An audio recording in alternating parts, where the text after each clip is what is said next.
Hello, and welcome to Industry Reactions. Industry Reactions is a weekly briefing on industry events, changes, and future trends that impact your business. We're your hosts, Rick Honer and Mark Friedel from ChemPoint.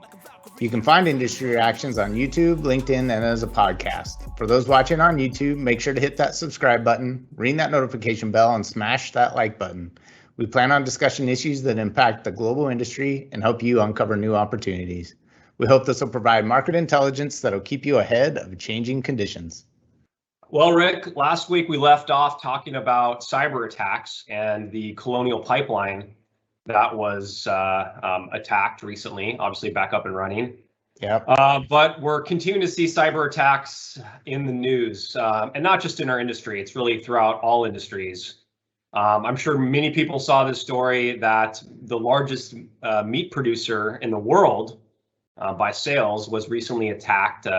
JBS was the name of the meat company, and they ended up paying $11 million in ransom to the cyber attack group. The White House was saying that they likely think it's a group out of Russia. The FBI says it's a ransomware gang called I don't know how you pronounce this, Revil. But this is becoming more and more of an issue, not just in our industry, but throughout all different types of industries. Yeah, it's crazy. And we really need a stepped up, security against this, because, basically they've got an open field of organizations where they're taking advantage of it. A few weeks ago, people were putting gasoline in plastic bags, trying to have enough gas, and now you've hit the food supply, so more expensive. Hot dogs maybe in time for 4th of July. Maybe that was strategically planned. I don't know, but either way, it's a dirty pool, and it's a big impact on business. Yeah, for sure. And speaking of gas prices, oil keeps climbing. Yeah. One of the stories that we're looking at is that traders have been speculating, and what they're speculating on is hedging their bets towards $100 a barrel oil pricing. They've basically scooped up call options tied to Brent and West Texas Intermediate crude oil, and so their bet is that it's going to reach $100 per barrel by the end of next year. And oil prices haven't been that high since the end of 2014. So, when I see stuff like that, I remember actually the speculators drove pricing up way back before, maybe it was 2009, and JP Morgan was one of the largest traders of oil at that time. And it looks like it's going to continue to climb. And as a result, to our next story, drilling rigs continue to expand. It looks like 5 more that were added this past week. Rig count, I think it's now at 461. It's the highest in more than a year. It's still less than what we had pre-pandemic, obviously, but it's definitely climbing. U.S. oil output or production is still behind the peak before the pandemic, early 2020. I think we were cranking out 13 million barrels a day at that point, but we're within 2 million barrels a day of that number right now. So it's getting back there, and it's almost there.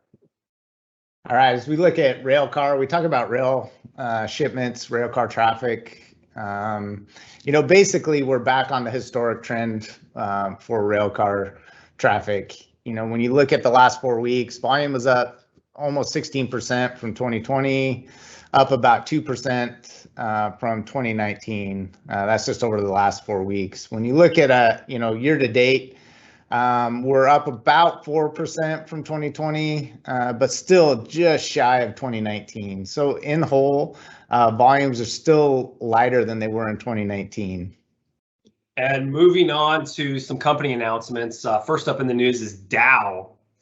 Dow is going to invest and place a bigger bet on polyurethane. Polyurethane obviously is an industry that tends to grow larger than GDP, but they announced plans to build a I guess a world-class, world-scale manufacturing site in Freeport, Texas for MDI, a key component in polyurethanes. I believe it's expected to be done in 2023, so still a couple of years away. And as a result of that, they will scale down their production in La Porte, Texas. So build up this new added capacity world scale facility in Freeport and scale down the one in La Porte, Texas. All right, and in a similar vein, Huntsman's looking to increase capacity for ethylene carbonate at its facility in Conroe, Texas, by probably on the same timeline in 2023. The reason for the investment, at least according to Huntsman, is because of its use in lithium-ion batteries for electric vehicles. And part of me wonders as I see this whether lithium-ion batteries are still going to be the primary battery for use in those vehicles. I know there's been a lot of changes and updates around solid state technologies there. So mid of 2023, I guess we'll find out. All right, Cargill's in the news again. They're partnering up with Helm out of Germany. Looks like they're going to be doing a joint venture called Core, spelled with a Q, clever branding.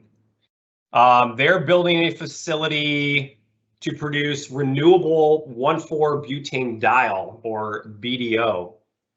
Both companies are going to invest about $300 million to build this facility. It's going to be from renewable sources, not petroleum-based.